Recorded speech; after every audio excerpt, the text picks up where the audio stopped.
आपको अभी कुछ वीडियोस दिखाती हूँ और आप वो वीडियो देखें, उसके बाद हम बात करेंगे। लगाएं जी वीडियो।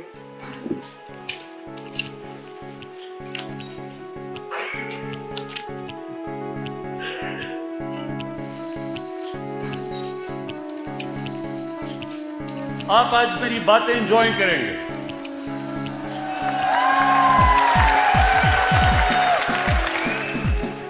आवाज ऊंचा करें प्लीज। मैंने सब पेशन गोई की थी कि जब चोरों की चोरी के ऊपर हाथ पड़ेगा तो ये जब तक नूरा कुश्ती खेल रहे थे सब इकट्ठे हो जाएंगे। और वो आपने रात खुद ही देख लिया, अल्लाह अल्लाह क्या सब इकट्ठे थे। पहले भी कंटेनर में इकट्ठे हो गए थे। वो जो दो बच्चों ने तकरीरें की थी उनके ऊपर मैं बात नहीं करना चाहता। वो एक उनमें से नानी होगी है, लेकिन मेरे लिए बच्चे ही हैं वो।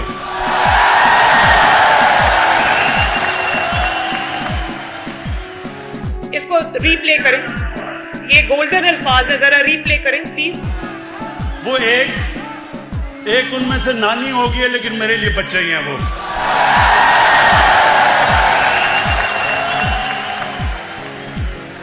उसकी वजह है, सुने टाइगर, उसकी वजह है। देखें, इंसान जब तक जिंदगी में स्ट्रगल नहीं करता वो लीडर तो बन ही नहीं सकता। उन दो बच्चों ने आज तक जिंदगी में 1 घंटा हलाल का काम नहीं किया।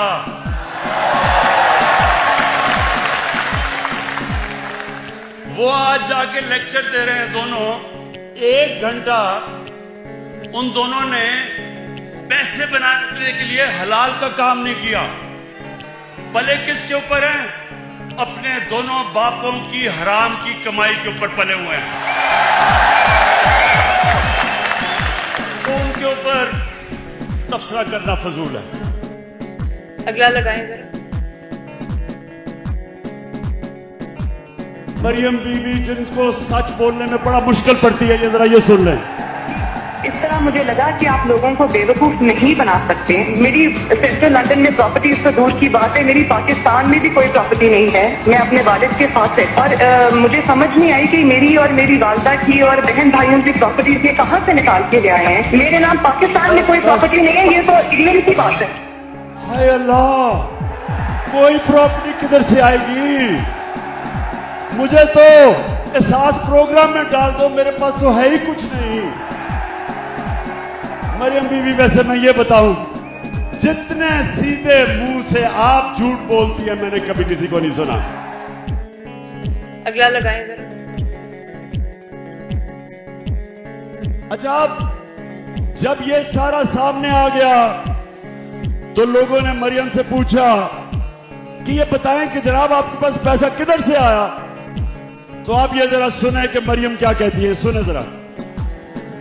ये जो एसेट्स हैं, ये जो बिजनेस के लिए पैसा है, ये सारा दादा से डायरेक्टली बच्चों को ट्रांसफर हुआ।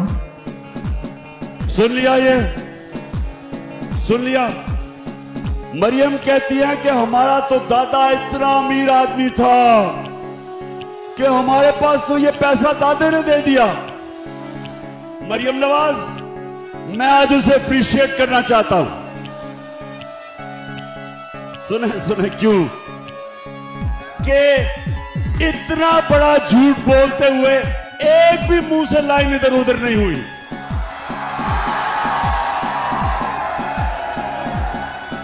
यानी झूठों का बादशाह बना। इतने सीधे मुंह से मेरा तो दादा बड़ा अमीर आदमी था। वो या तो दादा कोई और था या शहबाज शरीफ। वो शहबाज शरीफ कहता है मेरा बाप गरीब आदमी था, वो कहती है मेरा दादा अरबपति था। अगला लगाएं जरा। आदमियों से ज्यादा औरतों में सलाहियत है। वो शक्ल देख के पहचान सकती हैं कि इंसान झूठ बोल रहा है या नहीं। अब ये जो मरियम की शक्ल आपने देखी, क्या इसकी शक्ल के ऊपर आदमी तो समझेंगे कि ओहो ये तो झूठ बोल ही नहीं सकती। इतनी संजीदा शक्ल से उसने कहा कि मेरा दादा तो अरबोपति था। अब की कह तो सकती नहीं थी कि मेरे बाप ने पैसा दिया है, क्योंकि बाप के पास उसने तो अपने एसेट्स में दिखाया ही नहीं है कि पैसा, और ये भी नहीं कह सकती थी चोरी का पैसा है। अब दादा साहब दुनिया में नहीं थे तो दादे का तो पूछना किसी ने नहीं था, तो दादे के ऊपर डाल दिया कि दादा बहुत अमीर था। अब मैं ये ठीक नहीं कहता कि मरियम को एक ही क्वालिटी मुझे उस पर नजर आई है अभी तक, इतने सीधे मुंह से झूठ बोलती है मैंने कभी किसी को नहीं देखा। अगला लगाएं जरा। 1965 के अंदर जब जंग हुई थी, 1965 की जंग में तो हिंदुस्तान से एक रेडियो चलता था, उसको कहते थे रेडियो आकाशवाणी। आप तो पैदा भी नहीं हुए होंगे, लेकिन रेडियो आकाशवाणी का काम होता था कि झूठ पे झूठ बोले जाओ। ये है हमारी रेडियो आकाशवाणी। अगला लगाएं जरा। मुझे किसी सोशल मीडिया पे किसी ने मुझे तकरीर भेजी, वो मरियम की तकरीर कर रही थी कल। अब उस तकरीर जो मुझे भेजी सोशल मीडिया पे, उसमें उसने इतनी दफा और इस जज्बे से और इस जुनून से मेरा नाम लिया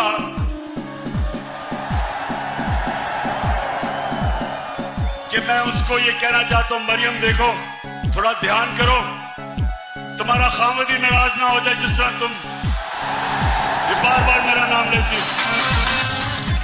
इसको रीप्ले करें। मरियम देखो, थोड़ा ध्यान करो, तुम्हारा खामद ही नाराज ना हो जाए जिस तरह तुम ये बार बार मेरा नाम लेती हो।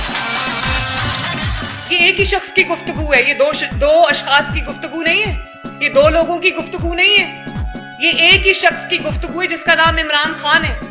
ये है इस शख्स की हकीकत। और आप ये देखें कि तनकीद अगर जायज हो, किसी दायरे में हो, तमीज के दायरे में हो, इशू बेस्ड हो, तो मुझे उस तनकीद से इख्तलाफ नहीं।